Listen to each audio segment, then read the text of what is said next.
더운 날씨에 이렇게 어젯밤 얼마나 심하게 잠을 설치셨습니까? 여러분, 오늘도 이렇게 토요 새벽 기도에 나오신 여러분들 위해 하나님의 크신 은혜 아부기 임하시기를 주님의 이름으로 축원합니다. 오늘 여러분과 함께 나눌 말씀은 천사들과 천사장들과 함께, 천사들과 천사장들과 함께라는 제목을 가지고 우리가 천국에 갔을 때 하나님 앞에서 어떤 모습으로 있을 것인가를, 또 그런 생각이 우리의 삶에 어떤 영향을 끼칠 것인가를 우리가 생각하며 함께 은혜를 나누고자 합니다. 제일 먼저 살필 것은 우리 기독교는 우리는 우리가 구원받은 것을 기념한다는 사실입니다. 우리는 우리가 구원받은 것을 기념한다. 오늘 읽은 말씀은 유월절에 관한 말씀입니다. 고린도전서 5장 7절 8절을 보시면 너희는 누룩 없는 자인데 새 덩어리가 되기 위하여 묵은 누룩을 내버리라. 우리의 유월절 양 곧 그리스도께서 희생되셨느니라. 이러므로 우리가 명절을 지키되 묵은 누룩으로도 말고 악하고 악에 찬 누룩으로도 말고 누룩이 없이 온직 순전함과 진실함의 떡으로 하자 하면서, 지금 사도 바울은 그리스도 안에서 더 큰 기독교 유월절을 설명하기 위해서 그 당시의 전통적인 유월절에 대해서 언급하고 있습니다. 그래서 구약의 유월절과 신약의 유월절이 무엇인가를 지금 설명하는 것입니다. 그림 23번은 그 둘 사이의 관계를 보여주고 있습니다. 구약의 유월절, 신약의 유월절을 보여줍니다. 위에 있는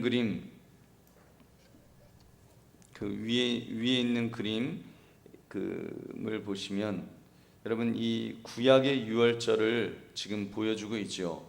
왼쪽에 있는 이 그림을 보시면 옛날에 이스라엘 사람들이 유월절을 지킬 때는 지나온 역사의 장래일을 내다보며 지켰습니다.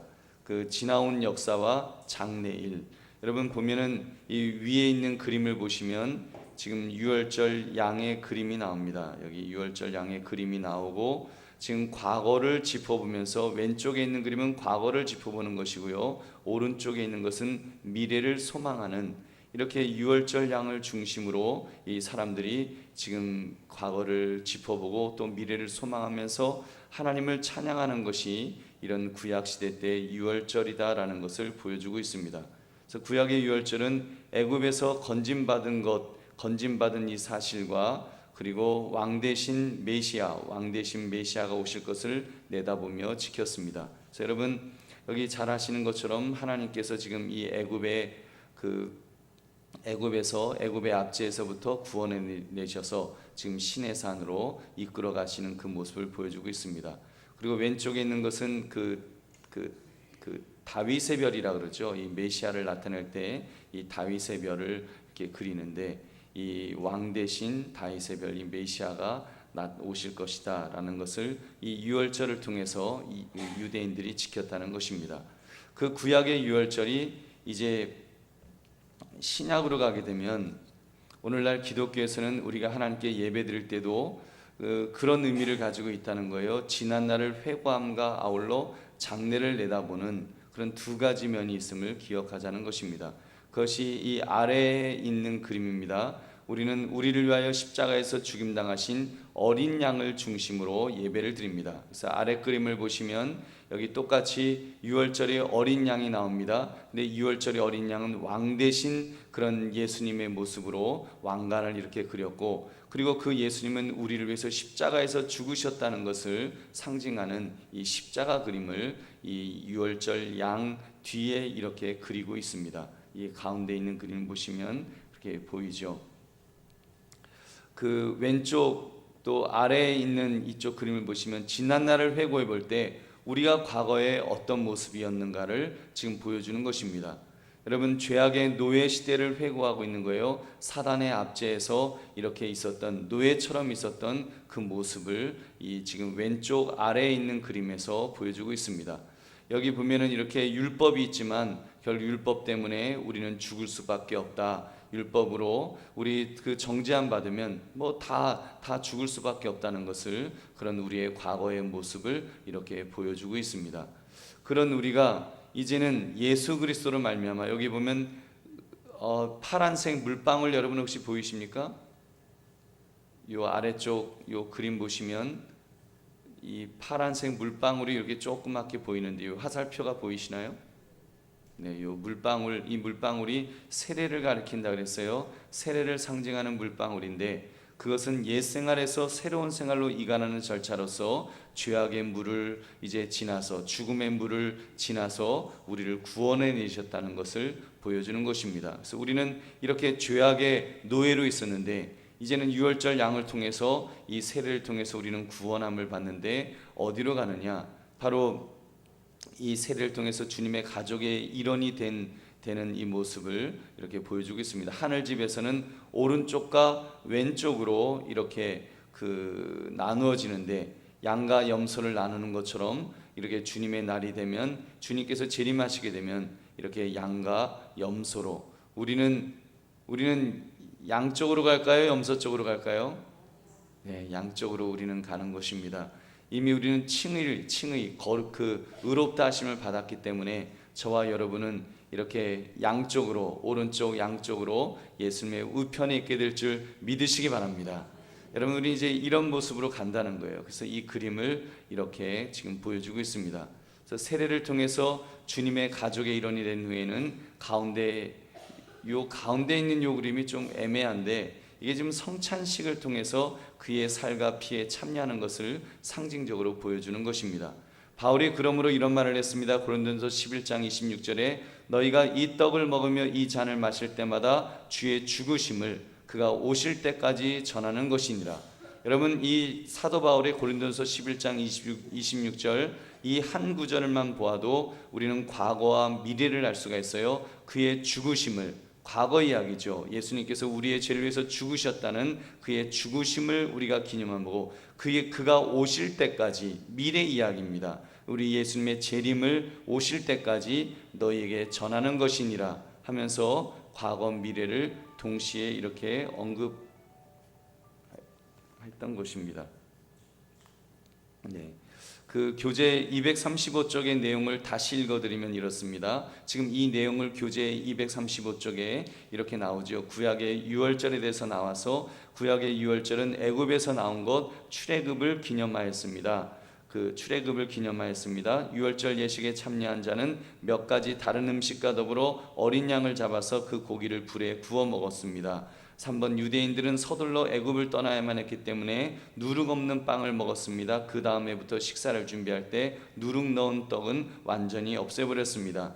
유월절 예식을 통해서 그들은 두 방향으로 이렇게 바라보게 되었습니다. 우선 첫 번째 대구출 작전, 이 구출 사건 즉 출애굽을 뒤돌아보게 되었고 그리고 마지막 대구출 사건 즉 메시아의 오심을 내다보았습니다. 그는 하나님의 백성을 단번에 구출해 내실 것이며 메시아 시대를 이제 다스리실 것입니다. 이 그림의 설명이 이제 다시 잘 이해가 되셨죠?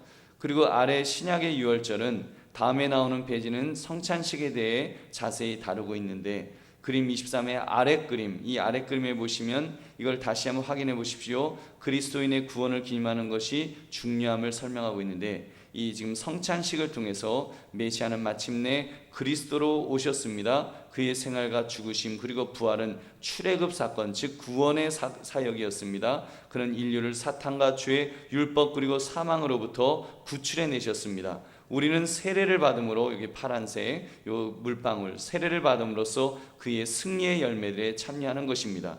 우리는 성찬식에서 주님이 우리들의 원수에 대하여 승리하신 일에 참여하게 됨을 기념하였습니다. 세례 요한은 요한복음 1장 29절에서 이렇게 말했습니다. 이튿날 요한이 예수께서 자기에게 나오심을 보고 이르되 보라 세상 죄를 지고 가는 하나님의 어린 양이로다. 바로 유월절 양으로 우리 예수님을 그렇게 묘사하고 있습니다. 그날 양과 염소로 이제 나뉘어질 것입니다. 마지막 때 주님 재림하시면 양과 염소로 나뉘어질 것인데 믿는 사람에게는 영접이 있게 될 것입니다. 그날에 주님께서는 은혜 안에서 그에게 속한 자들을 영원한 집으로 영접하실 것입니다. 여러분 그 내용이 지금 우리가 읽었던 이 페이지 몇 쪽이었죠? 이 페이지 우리가 읽었던 이 말씀에서 우리가 235쪽에 있는 내용입니다. 여러분 이해가 되셨습니까?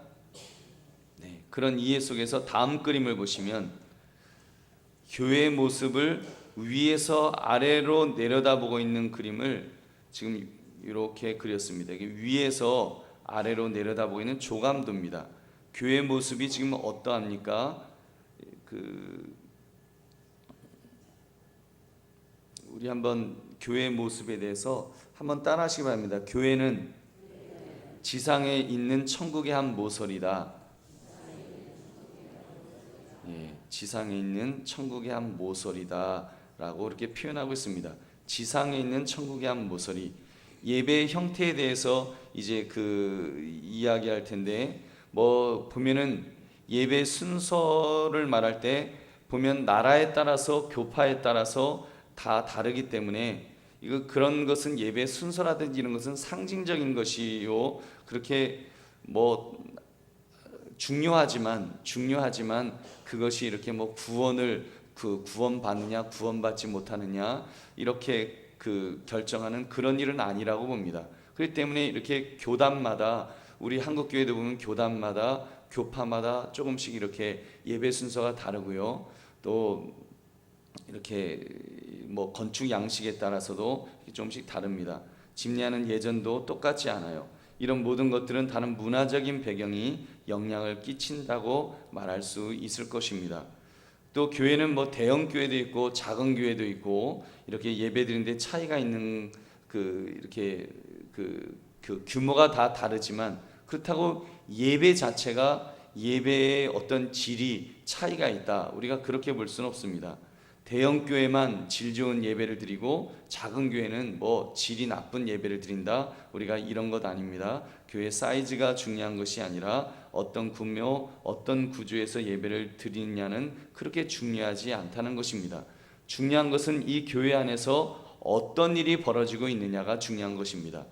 왜 세계적으로 화려하고 큰 교회 건물을 지으려고 이렇게 정말 교회들이 혈안이 되어 있는지 모릅니다.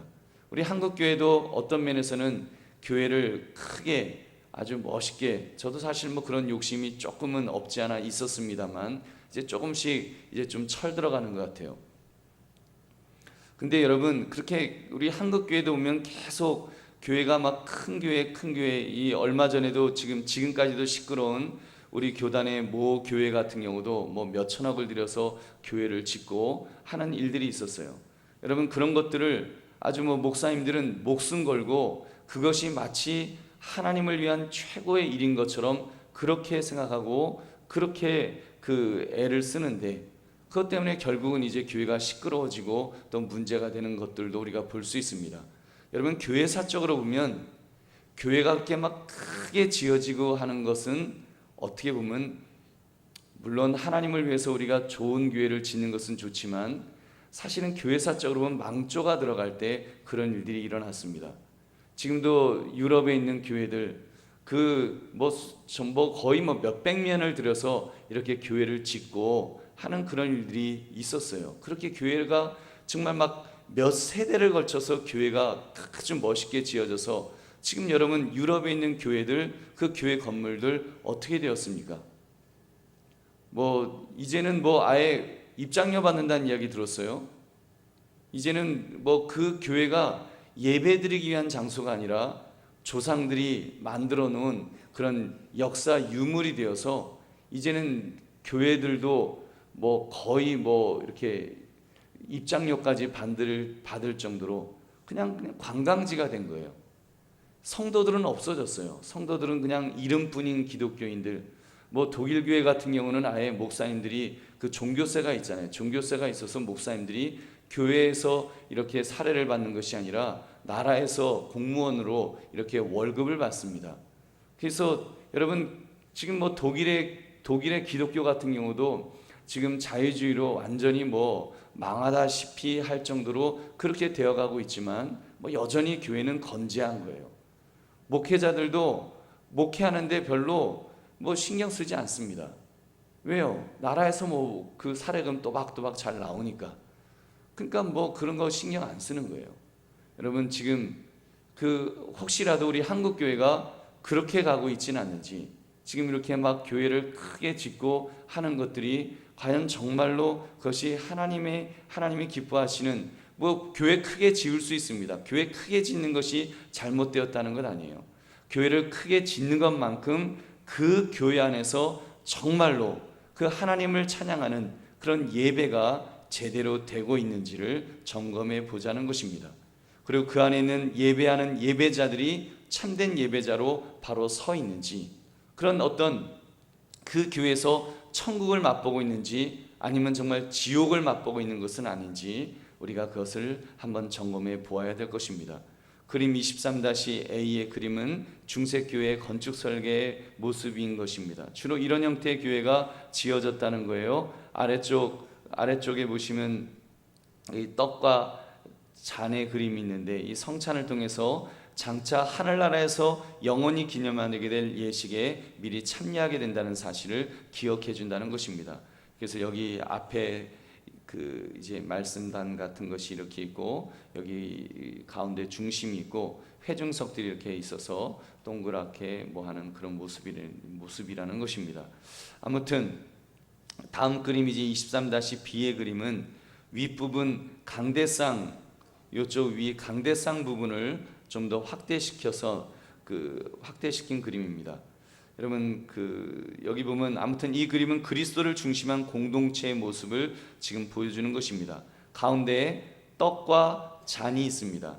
한가운데 보시면 떡과 잔이 있고 왕 대신 예수 그리스도 후광이 2개 있는 예수 그리스도의 모습을 지금 이렇게 예수 그리스도 중심으로 떡과 잔을 가지고 예수님 중심의 이런 공동체를 이루고 있다는 것을 보여주는 것입니다. 각 교단들마다 이것을 다르게 부르는데 뭐 성만찬이라고도 하고 성찬식이라고도 하고 성체성사 또는 캐톨릭에서는 미사, 제찬 이런 단어를 쓴다는 것입니다. 그들은 부활하신 주님이 특히 성찬식을 거행하고 있는 동안 임재하신다 그렇게 믿고 있습니다. 또 24가에서 이제 성찬에 대한 문제를 우리가 좀 더 심도 있게 우리가 다루게 될 것입니다. 아무튼 이 23-B의 이 그림을 보시면 원형으로 되어 있는 제단 설계도를 이렇게 보여줍니다. 초대교회는 교회를 지을 때 하늘의 영광을 어떻게 가급적 잘 드러낼까를 생각하면서 교회를 지었다는 거예요. 그래서 그 교회를 지을 때 강단을 중심으로 동그랗게 짓는 것이 많았다는 것입니다. 예수님을 중심으로 옹기종기 모인 것처럼 동그랗게 모일 때 이렇게 친근하게 느껴집니다. 근데 사실 중세시대 때 교회는 앞에는 이렇게 동그랗게 되어 있는데 뒤에 이제 성도들이 앉는 회중석은 굉장히 좀 멀어요. 이렇게 물론 사제들이나 이런 분들은 여기 이렇게 앞에 있지만 뒤에 좀 이렇게 좀 멉니다. 아무튼 이런 그림을 이제 그렸다는 거예요. 그래서 요즘 교회들을 보면 이렇게 좀 동그랗게 짓는 경향이 있어요. 그래서 부채꼴로 많이 교회를 짓기도 하고 하는 그 모습을 우리가 볼 수 있습니다. 무조건 동그랗게 지어야 된다 이런 것은 아니고요. 하여튼 이렇게 예수 그리스도를 중심으로 한다는 것을 이렇게 보여주고 있습니다. 아무튼 이렇게 지으니까 이제 좋은 점도 있지만 또 이렇게 동그랗게 지으니까 또 이렇게 좀 나쁜 점도 있나 봐요. 이렇게 부채꼴로 짓고 이제 그러다 보니까 서로 성도들끼리 또 이렇게 서로 쳐다봄으로써 이렇게 좀 자기들의 제대로 화장하지 않은 얼굴이 이렇게 폭로된다든지 이래서 좀 싫어하는 그런 경향도 있고, 우리도 이렇게 예배 드릴 때 우리 장로님석이 이렇게 뒤에 있는데 서로 이렇게 얼굴이 마주보게 되니까 설교 시간에 서로 얼굴이 마주보게 돼서 좀 그게 별로 안 좋다 이렇게 말씀하는 그런 성도님들도 계십니다. 아무튼 이렇게 좀 서로 민망하다 그런 분들도 있지만 아무튼 예수 그리스도를 중심으로 서로 이렇게 마주보고 있다는 이 가족임을 이렇게 확인한다는 점에서는 의미가 있습니다. 그래서 이 중심에서 나는 너희와 항상 함께 있다 우리 예수님께서 말씀하시는 것입니다. 그리고 우리와 항상 함께 하시는 주님은 나와 함께 먹고 마시자, 영원히 먹고 마시자라고 그렇게 말씀하십니다. 그것이 바로 이 성찬식의 모습이 아닐런지요. 떡과 잔은 예수 그리스도의 피와 살을 받는 것을 의미합니다. 떡은 예수님의 살이요, 또 포도주는 예수님의 피를 상징하지요. 그래서 예수님은 구약에 예언하였던 이 천국 연회를 예수님 시대에 제자들과 함께 실현하여 보여주셨던 것입니다. 이사야서 25장 6절을 보시면 만군의 여호와께서 이 산에서 만민을 위하여 기름진 것과 오래 저장하였던 포도주로 연회를 베푸시리니 곧 골수가 가득한 기름진 것과 오래 저장하였던 맑은 포도주로 하실 것이며 하면서 이 말씀대로 그렇게 연애, 천국의 연애를 이렇게 말씀했는데, 예수님은 최후의 만찬 때 성찬식을 거행하심으로 이 그 천국 연애를 우리에게 보여주신 것입니다. 여러분, 그래서 성찬식은 사실은 배고픔을 면하기 위한 그런 식사 자리, 그냥 그 의미가 아니라 제자들과 함께 메시아의 연애를 베푸셨던 그런 것을, 영적인 의미를 보여주신 것입니다. 이것을 가지고 사도 요한은 우리가 장차 하늘나라에서 어린 양의 혼인잔치에 참여하게 될 것이라고 말하였습니다. 계시록 19장 9절에 천사가 내게 말하기를 기록하라. 어린 양의 혼인잔치에 청함을 받은 자들은 복이 있도다 하고, 또 내게 말하되 이것은 하나님의 참되신 말씀이라 하기로. 그래서 교회는, 예배는 여러분 천국의 모형인 줄 믿으시기 바랍니다. 여러분, 그래서 교회는 사실 이렇게 예수 그리스도를 중심으로 우리가 서로 하나 되는, 서로 손에 손을 잡고 하나 되는 이런 모습으로 천국의 모형을 우리에게 보여주는 것입니다. 여러분, 그리고 이제 다음 페이지 보시면 240쪽부터 242쪽까지는 초기 교회들이 어떻게 예배드렸는가를 상세하게 이렇게 기록하고 있는데, 이 내용은 초기 속한 모든 교회나 교인들이 예배를 집행할 때 그들의 주안점이 어디에 있었는가를 깨닫게 됨으로써 우리 예배의 주안점이 무엇인가를 생각하도록 해주는 것입니다. 그래서 아까도 제가 조금 전에 잠깐 말씀드렸지만, 교회를, 건물을 크게 짓는 것, 멋있게 짓는 것, 그것이 중요한 것이 아니라 그 예배당 속에서 어떤 예배를 드릴 것이냐가 중요하다는 것을 잠깐 말씀드렸습니다. 여러분, 긴 설명입니다만 간추리면 세 가지 뼈대가 나옵니다. 주의 고백과 사죄의 선언, 그리고 말씀의 예식, 그리고 성찬 예식입니다.